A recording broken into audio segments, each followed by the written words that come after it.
Baik, bismillahirrahmanirrahim. Assalamualaikum warahmatullahi wabarakatuh. Alhamdulillahirrabbilalamin. Wassalatu wassalamu ala asyrafil anbiya wa mursalin wa ala alihi wa sahbihi ajmain, amma ba'du. Teman-teman, sahabat-sahabat, apa kabar Bu? Alhamdulillah ya. Walaupun sudah sebentar lagi masuk, sudah Zulhijjah ya ini ya, Zulhijjah ya. Tetap saya mohon maaf lahir batin ya Bu ya. Taqabbalallahu minna wa minkum. Insyaallah kita terus-terusan bersahabat seperti ini ya sampai akhirat ya insyaallah. Terima kasih Bu Vera membuatkan acara Titian Muhibah. Sebetulnya salah satu nanti tujuannya ke sana adalah mempertemukan jamaah Rumil Indonesia dan jamaah Rumil Malaysia. Jadi tanpa sepengetahuan teman-teman di Rumil, di Malaysia itu juga rajin sekali dan selalu ikuti kajian-kajian dari YouTube-nya Rumil ya. Jadi biar ketemu gitu ya. Alhamdulillah. Ya. Baik, hari ini kita kembali mau belajar tentang bahasa kasih. Jadi ini part 2-nya ya. Buat ibu-ibu, teman-teman yang waktu membahas ini tidak hadir, tenang saja, saya akan ulang sedikit tentang bahasa kasih ya. Dan buat teman-teman yang waktu itu sudah hadir, pertanyaannya adalah sudahkah mendapatkan ya bahasa kasih utama pasangan kita? Sudah dapat Bu? Sudah dipraktekkan kah? Adakah yang masih bingung, suami saya bahasa kasih utamanya apa ya?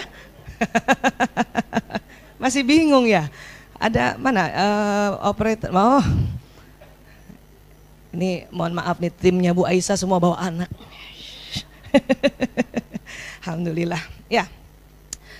Sebetulnya bahasa kasih apa sih? Gitu ya. Jadi gini, saya ulang sedikit ya.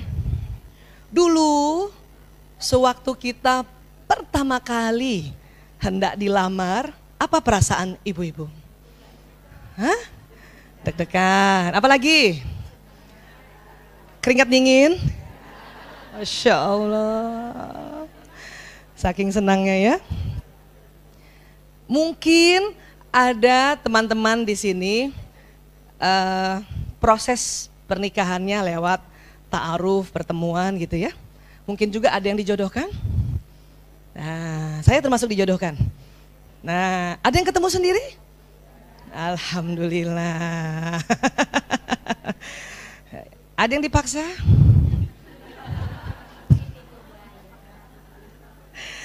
Ya, teknik Siti Nurbaya sampai kapanpun pasti ada tuh barang satu atau dua ya. Tetapi ya, apapun itu pastinya kita merasakan sesuatu yang kalau kita bilang itulah yang namanya bahagia gitu.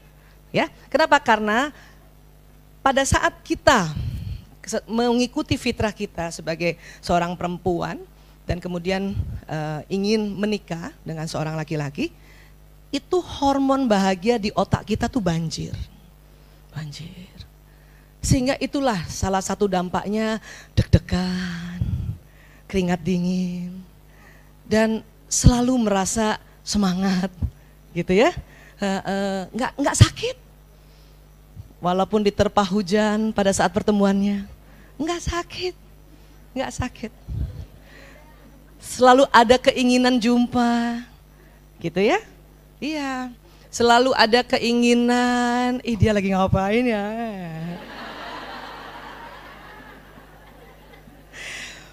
Bu Aisyah, lah itu kan memang usia-usia muda kita kan? Kita kan menikah antara usia 20 sampai 30 bukan? Iya. Ada juga beberapa mungkin di atas 30 menikahnya ya, tapi rata-rata antara 20 sampai 30 ya. Bahkan ada yang mungkin 18 tahun. Ada yang menikah 18 tahun? Keren.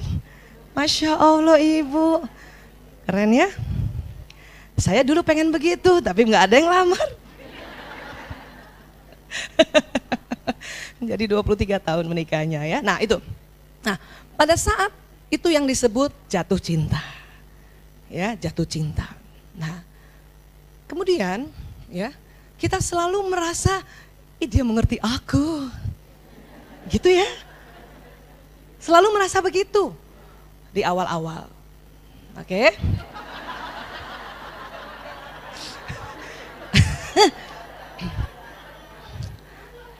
Ini fakta.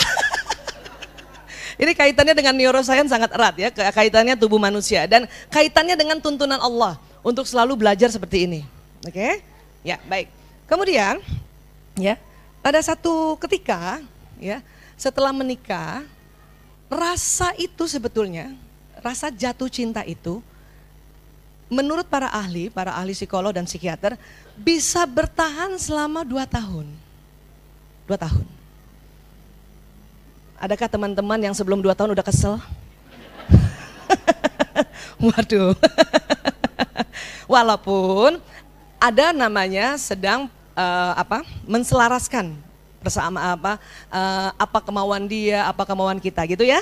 Nah, tetapi ya, kata para ahli, sebetulnya pada saat pertama kali kita jumpa dengan calon kita dan sampai 2 tahun, itu sebetulnya istilah tepatnya bukan cinta. Kenapa? Karena kalau cinta ini yang harus dipertahankan sampai kita akhir hayat. Nah, itulah istilahnya cinta sejati. Asik. Jadi apa dong waktu pertama kali kita berjumpa dan kemudian kita deg-degan, keringat dingin, ya, selalu ingat, itu diartikannya istilahnya adalah kesengsem. Itu bahasa Inggris bukan? Bahasa Indonesianya terpesona. Atau sekarang istilahnya kasmaran. Ya, itu. Karena banyak di antara kita selalu merasa cintaku sudah pudar gitu ya. Sebetulnya cinta itu ya tetap ada. Kenapa? Karena kalau sudah kalimatnya atau kata cinta itu sudah harus masukkan unsur ilahiyah. Ya. Melihat suami dengan cinta. Aduh. Pulang datang muka rata disuruh melihat dengan cinta. Ya. Tetapi karena udah kalimat cinta itu harus berpikir, ya Allah, yang datang ini adalah jodohku yang engkau tulis di Lauh Mahfuz. Harus kayak gitu tuh. Supaya muncul cinta. Gitu.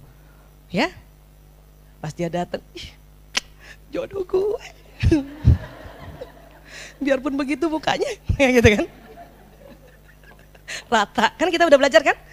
Berapa menit laki-laki rata mukanya masuk rumah? 10 menit. 10 menit. Dan itu nggak usah lagi dipersoalkan. Percuma datang ke Rumil.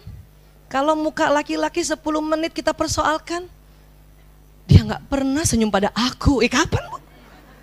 Waktu baru datang emang begitu semua laki-laki. Malah aneh kalau laki-laki baru datang udah senyum-senyum. Aneh. Keren laki buka pintu. Assalamualaikum. Itu keren. Assalamualaikum. Bahkan kadang nggak lengkap kom. Karena udah habis kata-katanya. Ya, muka rata keren itu. Saya dulu sempat belum ada ilmunya karena belum pernah jarang taklim dan belum belajar tentang neuroscience, itu mempersoalkan. Tuh kan. Pasti dia nggak suka pulang ke rumah tuh kan. Lihat aja mukanya rata tuh kan. Gitu kan. Ya. Tetapi setelah belajar itu nggak jadi persoalan.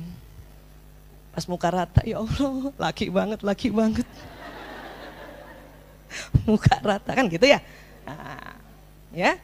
Jadi semua ilmu harus digabung-gabungkan sebelum kita mengenali bahasa kasihnya, ya. Dan definisi bahwa cinta pudar, ya, itu harus mulai direvisi. Cinta sejati itu pasti sampai meninggal. Bahkan kita perempuan, Bu, udah meninggal aja masih kepo.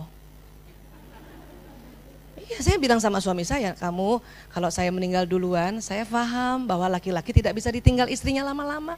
Menikahlah. Nanti pada saat kamu ijab kabul saya datang. Cuh, bayangin perempuan sudah meninggal aja masih kepo.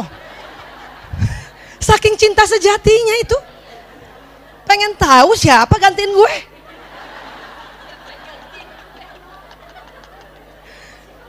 Siapa yang gantiin gue? Ruh itu nggak pernah mati, Bu. Yang hancur badan seluler, badan kasar kita ke tanah karena dia dari tanah. Ya, badan seluler atau ruh kita Allah simpan di Iliyin, lapisan langit ke-7 insya Allah. Ya, dan selalu dapat privilege untuk mengunjungi keluarganya.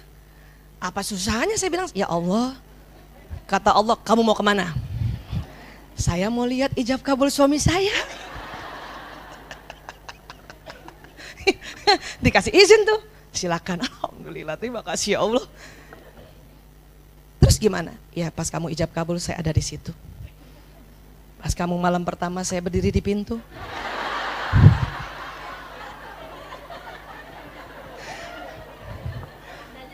Kalau ada figura jatuh itulah saya datang.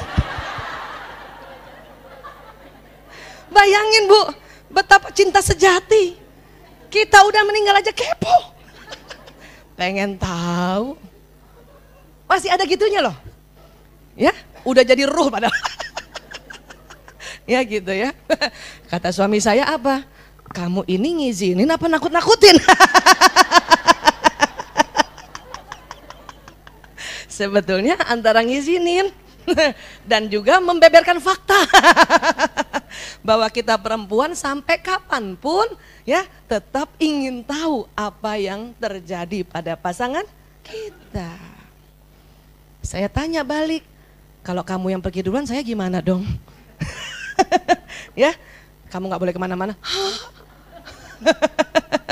Waduh, saya harus ke Rumil. Oh kalau ke sana sih boleh. Ya, nggak boleh kemana-mana. Mikir gimana? Ya, nah, jadi cinta sejati itu tetap ada. Kalau yang di awal itu namanya kasmaran. Kenapa? Itu adalah kerja dari hormon yang Allah berikan. Ya, dan pada saat itu terkadang otak rasional kita nggak jalan. Sementara orang lain sudah bilang, terutama ibu kita kan, kayaknya kamu nggak cocok. Enggak lah ibu nggak pernah tahu aja sih, bukan jarang ketemu dia kan gitu. Ya, kayaknya ibu dengar kabar calon istrimu itu pernah 2 tahun di rumah sakit jiwa. Oh sekarang mah udah sehat. Itu ketutup loh kita semua. Ya, pas lagi kasmaran ya. Kemudian jalan-jalan di taman lihat ada suami istri bertengkar. Apa kata yang kasmaran ini? Kita nanti nggak kayak gitu ya. Ya Allah. Ya, kita jangan kayak gitu ya. Kita akan selalu mengatakan apa, bicarakan apa yang kita mau kan.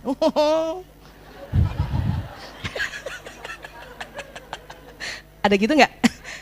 Ya, itu anak-anak sekarang tuh kalau saya bukan ketawain, saya cuman iya. Nanti ya. Karena ini sebuah proses yang alamiah sesungguhnya. Hanya kalau kita nggak banyak belajar, maka ya hormon ini kan berkurang. Kenapa? Karena ada hormon baru yang dipersiapkan Allah untuk ya menghadirkan manusia baru. Ya kan? Salah satu tujuan pernikahan adalah menghadirkan manusia baru dari rahim kita. Itu hormon berbeda lagi yang Allah siapkan. Sehingga getar-getar tadi, pesona tadi terhadap pasangan nampaknya hilang. Tetapi cinta sejati tetap ada. Hanya ya kita mengabaikan suatu kenyataan yang dasar bahwa suami istri berbicara dalam bahasa kasih yang berbeda. Ya. Si suami mengatakan, ya, kamu kenapa marah lagi? Saya apa kurangnya, kata suami. Kata istri, aku nggak rasa kamu mencintai aku, gitu. Ya, dulu kita sudah bahas di dalam bahasa kasih. Ada berapa bahasa kasih? Ada 5. Ya, nah, jadi kalau bahasa kasih itu apa maksudnya Bu Aisyah? Bahasa kasih itu adalah cara mengutarakan cinta yang dilakukan oleh kita dan dimengerti oleh pasangan hidup kita. Banyak yang nggak ngerti. Maksudnya apa? Contoh saya ya. Suami saya sudah ya mengutarakan cinta yang dia lakukan. Apa? Setiap HP saya rusak, dia siap siaga membetulkan. Ya, Setiap anak-anak bayar sekolah, dia siap siaga langsung bayar. Ya. Setiap misalnya rumah ini, rumah saya itu bocor, dia siap siaga langsung kontak orang untuk membetulkan. AC panas, dia. Menurut suami saya, itulah cinta yang dia lakukan. Tetapi saya nggak ngerti. Kenapa? Karena buat saya, ya, cinta, kalau saya dicintai suami saya bukan itu. Kalau cuman betulin HP mah, saya panggil orang aja. Ya kan? Iya. Kemudian misalnya betulin rumah, oh saya bisa telepon, wah, punya daftar. Kan gitu. Kenapa? Karena saya bahasa kasihnya berbeda. Apa? Bahasa kasih saya itu sentuhan fisik. Bukan hubungan intim ya, kalau hubungan intim semua keluarga harus hubungan intim untuk menghadirkan manusia baru. Sentuhan fisik, paling cuma diginiin aja nih pundaknya nih. Ya Allah. Udah rasa ya Allah dia mencintai aku. Padahal cuma diginiin doang. Itu sentuhan fisik. Atau misalnya jalan gitu ya, misalnya mau nyebrang diginiin doang. Ada. Buat saya itulah ya bahwa dia mencintai aku. Itu bahasa kasih. Dulu saya nggak ngerti karena belum banyak belajar. Pertengahan pernikahan, 27 tahun pertengahannya baru ngerti. Agak telat sih. 15 tahun empet tertahan. Tetapi setelah banyak belajar, pertama yang saya pelajari adalah, dia laki-laki memang. Otaknya beda sama kita. Kedua, watak. Oh iya memang, suami istri watak harus beda. Kalau watak terlalu sama, bosan.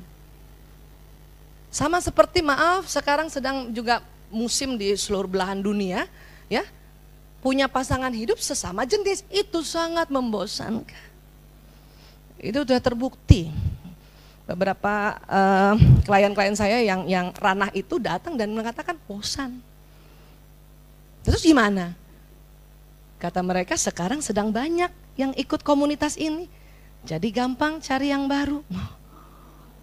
Salah satu tujuannya begitu. Ya, nah sama watak pun kalau sama persis suami istri sudah diteliti bakal cerai. Gitu. Jadi yang gimana? Yang berbeda. Mitra yang terbaik adalah mitra yang terbalik. Dulu kalau nggak punya ilmu kita merasa gini, aku terlalu beda dengan suami aku. Dia nggak ada samanya dengan aku. Memang harus beda. Supaya apa? Disitulah terjadi dinamisasi perasaan, dinamisasi tingkah laku untuk kita menyelaraskan. Ya, kenapa? Rumah tangga kita itu adalah sebuah pecahan puzzle. Kita harus rangkai. Pernah lihat puzzle? Perhatikan puzzle itu lekukan sama tonjolannya pasti beda-beda. Kalau dia sama nggak masuk, ya malah bertolak belakang malah kalau dia sama, makanya harus beda. Ya itu satu. Kemudian baru belajar lagi bahwa oh ada namanya bahasa kasih, yaitu apa? Cara mengutarakan cinta yang kita lakukan. Tetapi harus difahami oleh orang itu. Waktu itu kita kasih contohnya apa? Di dunia ini banyak bahasa, ya. Orang Arab bicara sama orang Cina, bahwa orang Arab mengatakan saya cinta padamu. Orang Cina nggak ngerti, kenapa? Nggak ngerti bahasanya, kan gitu. Nah kita juga begitu. Nah sekarang, jadi kita harus pelajari bahasa kasih itu.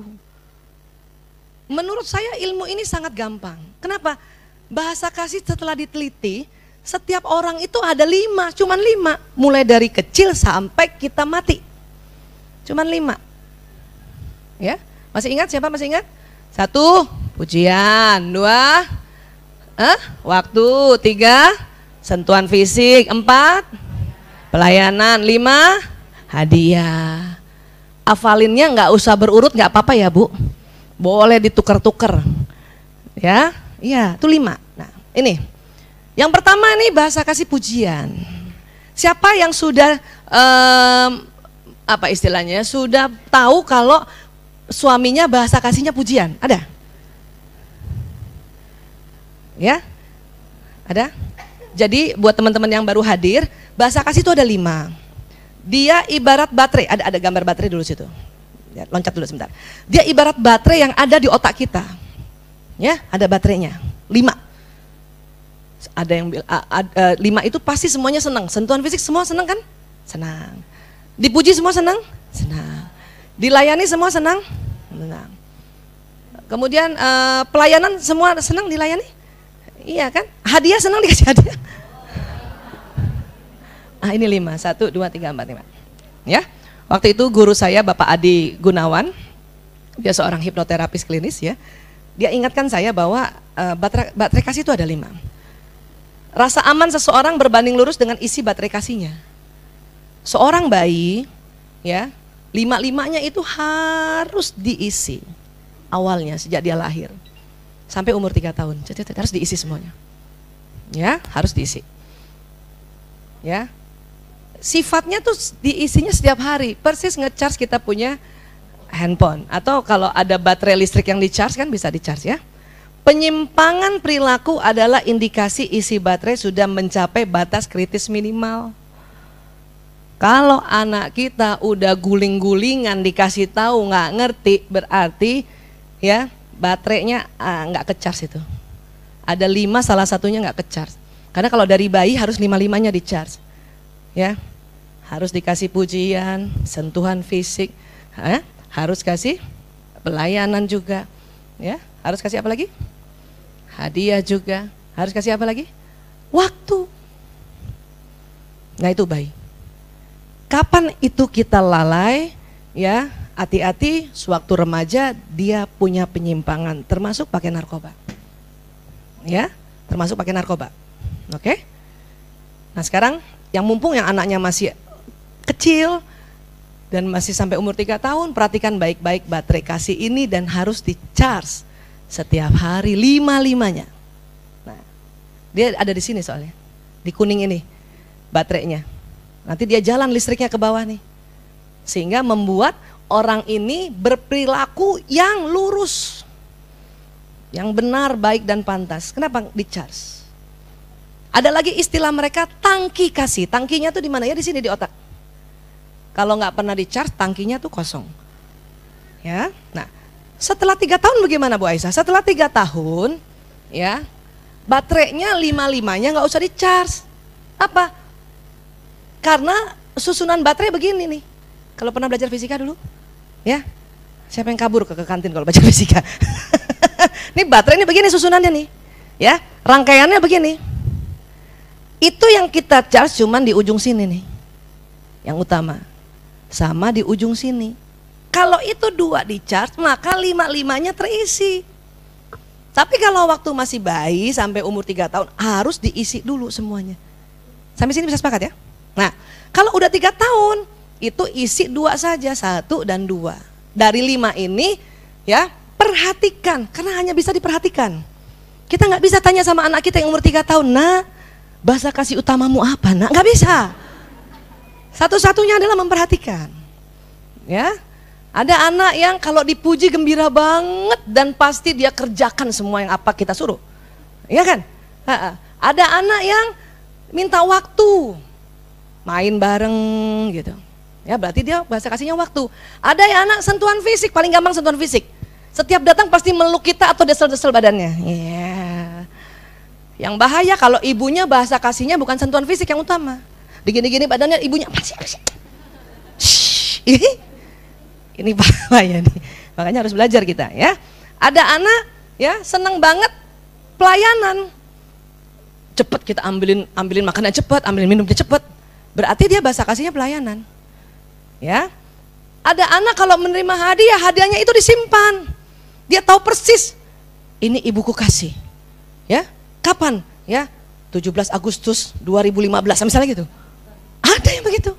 Berarti bahasa kasih dia hadiah. Ya. Nah, sekarang Bu Aisyah, kalau suami bagaimana? Suami bagaimana? Perhatikan perilaku dia setiap hari di awal-awal pernikahan atau bahkan sebelum pernikahan. Ada cerita begini.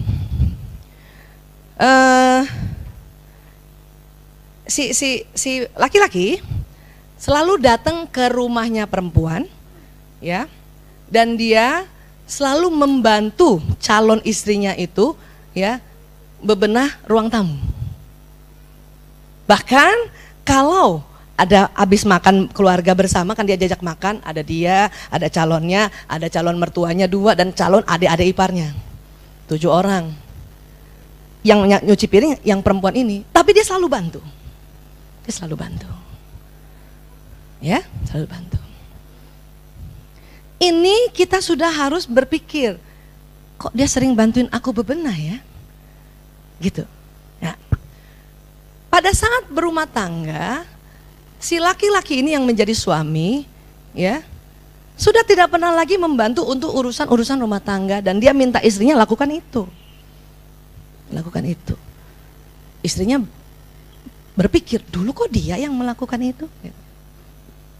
Akhirnya si istri merasa, kamu kok bikin aku jadi budak gitu. Tetapi menurut suami bukan begitu.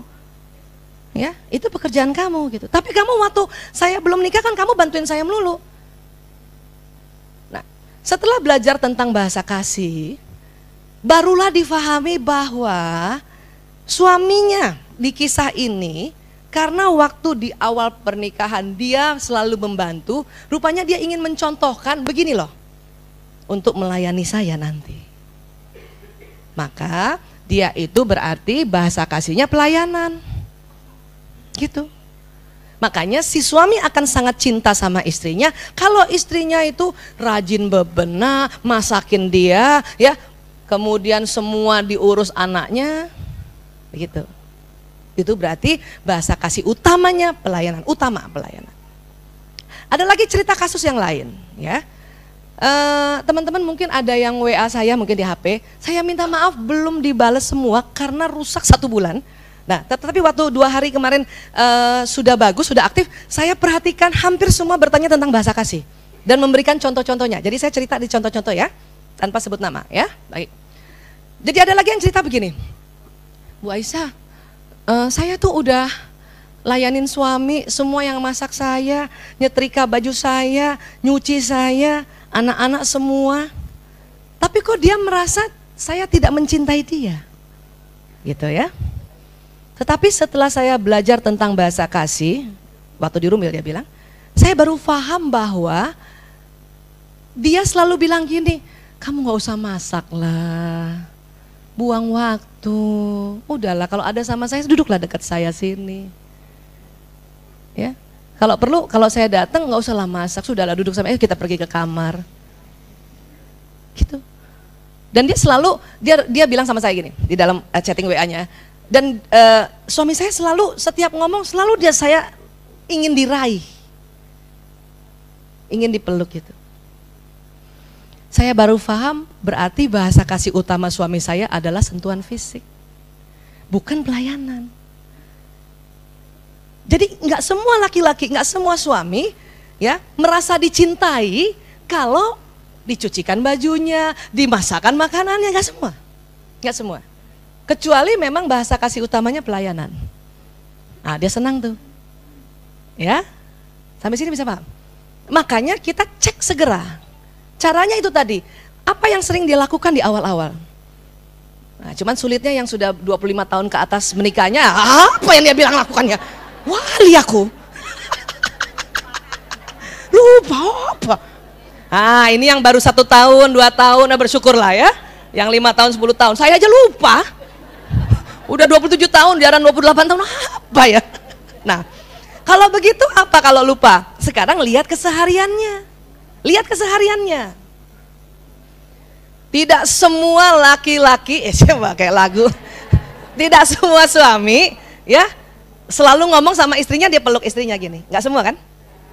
Tetapi kalau ada suami, hampir setiap hari, bahkan setiap dia bicara, dia beginikan istrinya, itu jelas bahasa kasih utamanya adalah sentuhan fisik.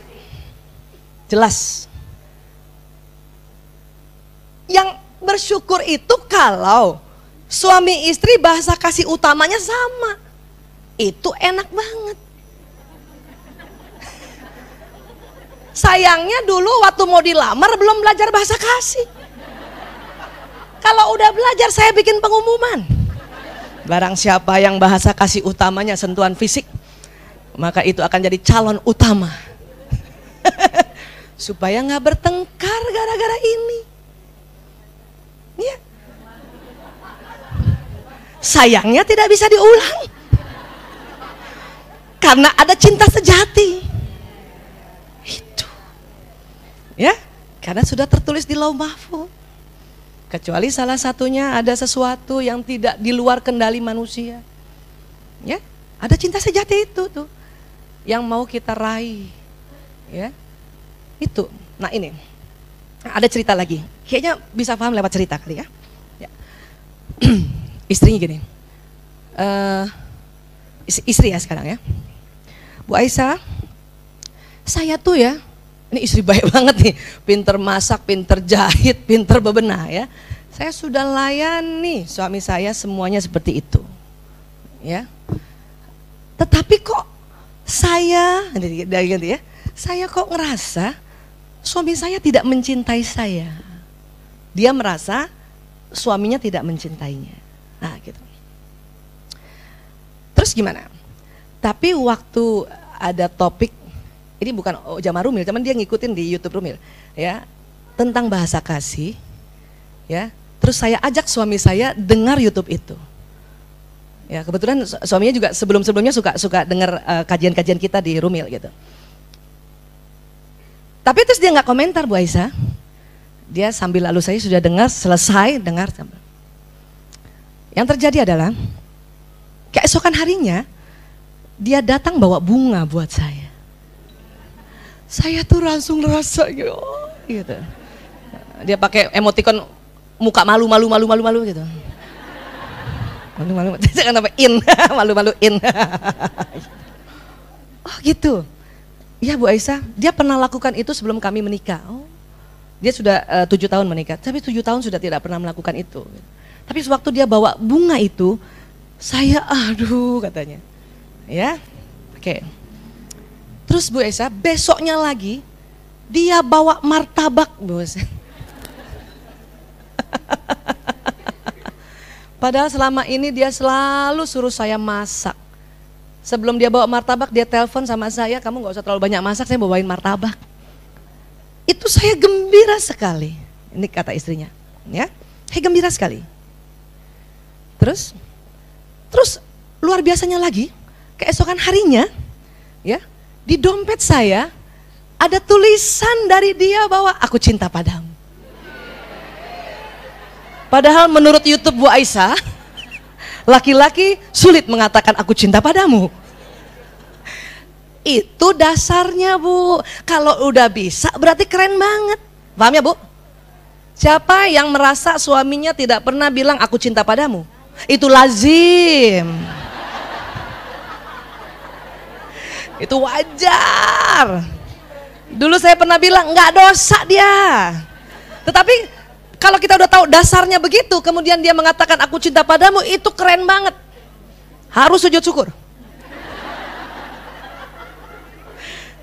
Sebagai seorang laki-laki yang tidak ada program untuk bilang aku cinta padamu dan dia lakukan itu, tentu dia belajar tentang perilakunya Rasulullah SAW terhadap istrinya. Maka harus sujud syukur. Maka dia gembira banget. Bu Aisyah, terus saya bilang, apa respon ibu? Chattingnya berlanjut ya. Saya gemetar. Aduh. Kembali ke asmara, ya. Terus dan dia melakukan itu hampir 2 minggu. Setiap hari kejutan. Mulai dari coklat kah, mulai dari kembang, bahkan kadang-kadang kembang yang dipetik di jalanan. Ya. Tapi ada tulisannya, kadang, gitu. Sekarang setelah ibu seperti itu, saya bilang, ibu tahu nggak kira-kira bahasa kasih utama ibu apa? Iya Bu Aisyah, hadiah. Wow. Jadi gimana perasaan ibu? Jadi mau ganti suami? Enggak Bu Aisyah.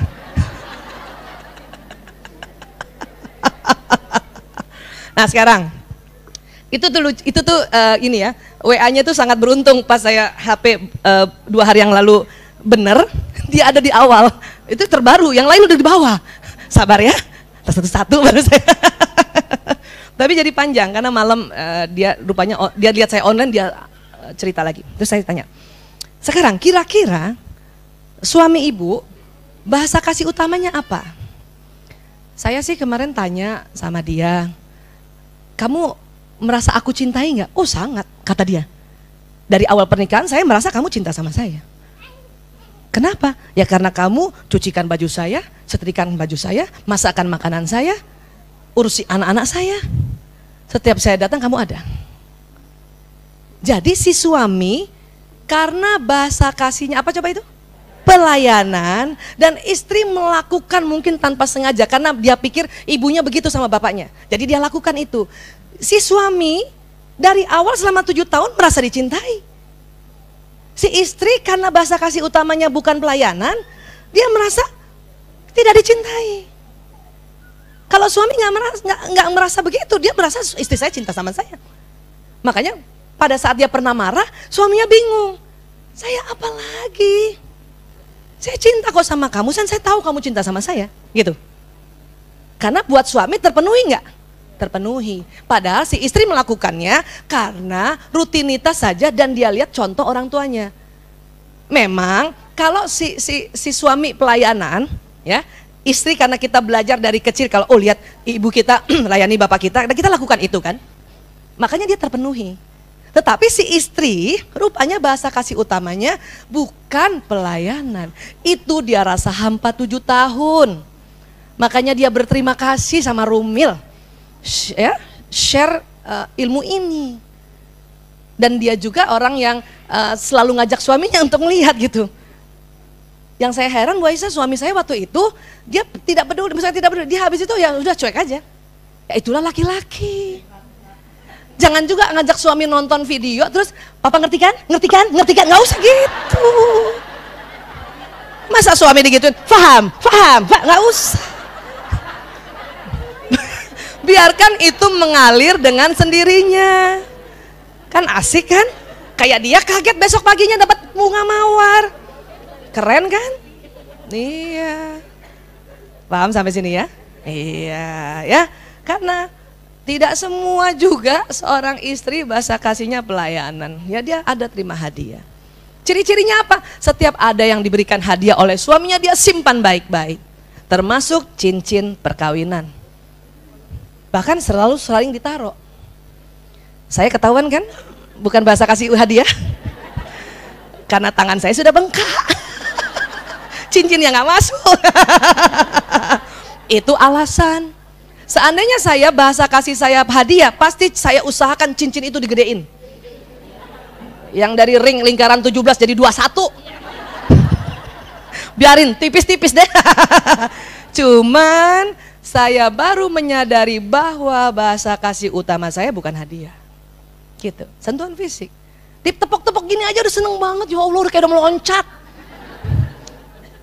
Bu Isa, ya gitu kan, gitu. Kenapa? Ngecharge ya. Nah, jadi sekali lagi kita harus temukan bahasa kasih utama, ya. Karena yang paling gampang dia menemukan bahasa kasih utama. Nah, kemudian kita menemukan lagi yang kita kemarin belajar apa? Bahasa kasih yang keduanya. Jadi dari 5 ini ada 2. Kenapa? Batu baterainya dicas ujung sama ujung. Yang lain pasti kena charge. Sampai sini sepakat dulu? Kita semua seneng kok didukung, dipuji. Tapi ada istri gak suka loh dipuji. Mama cantik deh, apaan sih? Bukannya gitu, apaan sih? Gitu.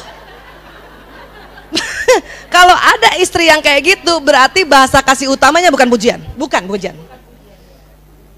Karena kalau ada yang bahasa kasih utamanya pujian, ya, kamu cantik ya, Allahu Akbar.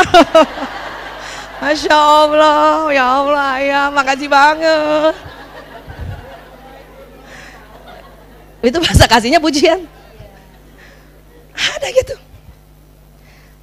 Ada istri dikasih hadiah sama bawain sesuatu sama suami cuma gini doang. Oh ya, itu berarti bukan hadiah. Ya. Ada istri pas dipeluk suaminya, geli tahu. Berarti bukan sentuhan fisik.